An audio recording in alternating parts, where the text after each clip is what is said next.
Hello and welcome to the MDS podcast. Today we have a special episode. We are recording live from Honolulu at the MDS Congress here in Hawaii. And we are discussing highlights of the Congress and in general of the different subfields of movement disorders with different experts. And we have the pleasure to have with us Thilo van Eimeren, who is the chair of the neuroimaging study group. And of course, we're going to talk about neuroimaging. Welcome, Thilo. Aloha. Thank you. Aloha. And the pleasure is all mine, of course. I have to pinch myself that we're sitting here in Honolulu and I'm able to talk to you here. Okay, let's dive right in. So neuroimaging is growing a lot. In the last few years, a lot of things are happening. What do you think are the most interesting things that are happening in the field in the last year or so, let's say from the last Congress we had last year? Yeah, I think that the main movement in neuroimaging that we are also trying to promote as a neuroimaging study group is really to move from group study observations that are interesting, but sometimes they don't give you much to go on the individual level. So we're trying to move ahead to develop some biomarkers with neuroimaging that can be informative on an individual level, being maybe diagnostic even for early diagnosis, molecular diagnosis that is possible with certain PET tracers, for example, but in any case also maybe to stratify groups for treatment and so on. So we're trying to move ahead there, and the neuroimaging study group is taking part in this. What are those biomarkers? There are actually many. It depends. If someone says biomarker, you should always respond with for what, right? So the crucial question, among other things, is what do you intend to use the biomarker for? So we already have a very established diagnostic biomarker with FP-SID-SPECT or DUT-SPECT or other tracers that basically look at the integrity of the dopaminergic system and specifically looking at the synapses in the striatum and the dopaminergic neurons ending there coming from the substantia nigra.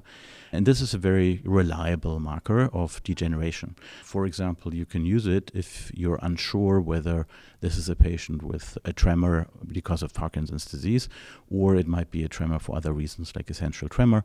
You can use it to prove that there is a dopaminergic neurodegeneration, and hence it's a neurodegenerative Parkinson's form. You cannot then differentiate which one it is because MSA and PSP pretty much look the same. There are subtle differences sometimes, but can't really go there. But this has been around for a long time. So what's new there is that we just published one study in the Annals of Neurology. Verena Jallas is the main author there, and she looked really into the PPMI data, which I'm sure everybody listening to this is aware of. And so this is a wonderful collection, longitudinal collection.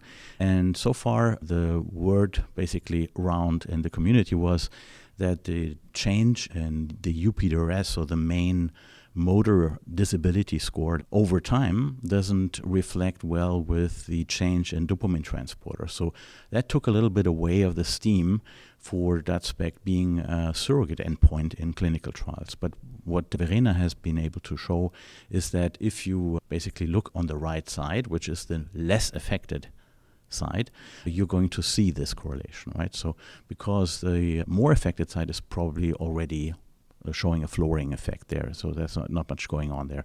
But if you look on the less affected side, you see a beautiful correlation.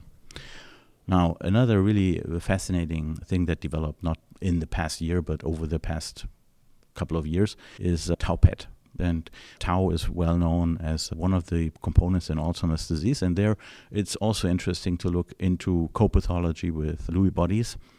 But mainly it's interesting in the field of 4R tauopathy. So these are 4 repeat isoforms of tau that aggregate in straight filament form. And even though the binding of those tracers that were developed to target tau is not at the same level than for the Alzheimer's disease type of tau, we can still see significant difference really with the naked eye. If you have a PSP patient or a CBD patient, let's say, because in this case we're pretty sure that it's a tauopathy.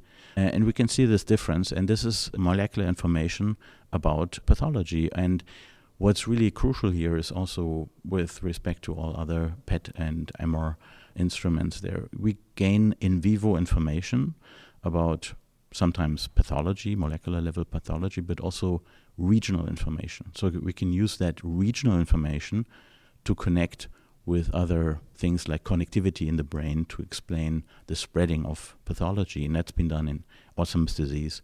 We've done it in PSP also. And let me ask you, so you're saying that we've been using these tracers in the last few years. Now, how far are we from using them in a clinical routine on an individual level? Are they good enough, the ones that we have right now, or we are waiting for further improvement of the tracers? Great question. So we definitely need further studies, like approval studies, like phase 3 trials. There are many contenders, but I see two main tau PET contenders. That's PI 2620 and MPM-PBB3. They're both working well. And so we're still hoping that one of those will show up in a phase 3 trial very soon. We were hopeful for Aprinoia to pick this up, and I'm sure that they will develop this further. However, we're already doing that, what you just said, using it in clinical practice for individual diagnosis. We already do that in Cologne, for example, and in other centers where this is available, but this is not really FDA-approved level. Fantastic. Now, if we are talking about protein aggregation in the brain, obviously I have to ask about another protein, which is synuclein. Where are we with alpha-synuclein PET? Yeah, we would have wanted to be further. Of course, that's the holy grail at the moment in the field of PET imaging, in Parkinson's disease for sure. And you know that the Michael J. Fox Foundation has earmarked $2 million or something like that to the successful development. We're certainly seeing a lot of progress, and that's the good news. So we have for a long time not seen much progress, and that was due to sometimes the difficulties in labeling the components, which is tricky. Radiochemistry is tricky. Chemistry for me was not my best grades in schools, but still, I think it's generally fair to say that radiochemistry is tricky. Now, what we've seen in the past years is that due to probably the difference also in the extent of pathology of alpha-synuclein, we see much better signal in MSA. So I think that we're closer to a biological marker of synuclein pathology in MSA. In PD, there's some indication that a new tracer from Japan, CO505, is showing some promise there. We're trying to set this up also in Cologne now to just see if it works also in prodromal cases maybe, if we see a difference there. But the signal is there, but it's not like overwhelming. It's not like tau PET in AD or something like that, but I'm hopeful.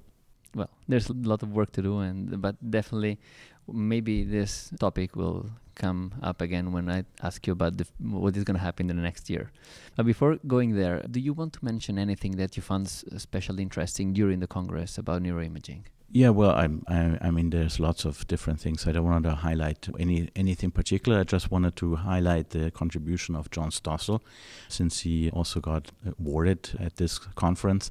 He's one of the really tall figures in neuroscience in our field of imaging, and he's contributed so much, and I really loved his presentation, particularly the pun that he always weaves in his presentation. It's just amazing. And the work that he's done with the journal is just exceptional. I don't think anybody likes to get rejection letters, but at least with John, it's still a nice letter.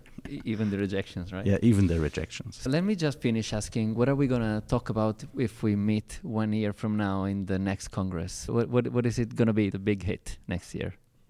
I'm sure it's going to be synuclein PET again, probably, and maybe we'll see better data and evidence that it may work.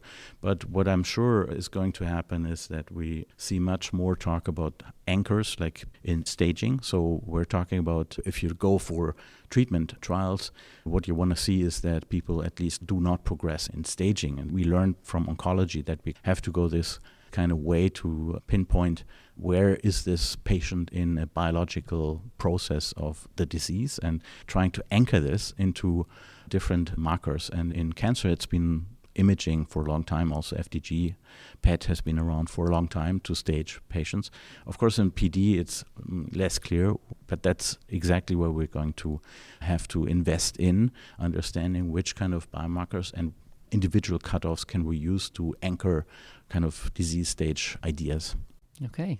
That sounds great. A lot of things going on in the field. We and I personally look forward to see all of these things happening over the next year, and I'm sure the conversation next year is going to be very exciting. Thank you so much for joining me. Thank you. It's been a pleasure. The views and opinions expressed by the participants in this podcast do not necessarily reflect those of the International Parkinson and Movement Disorder Society or their affiliated journals, Movement Disorders and Movement Disorders Clinical Practice. Any disclosures of the participants can be found within the episode description located on the MDS website.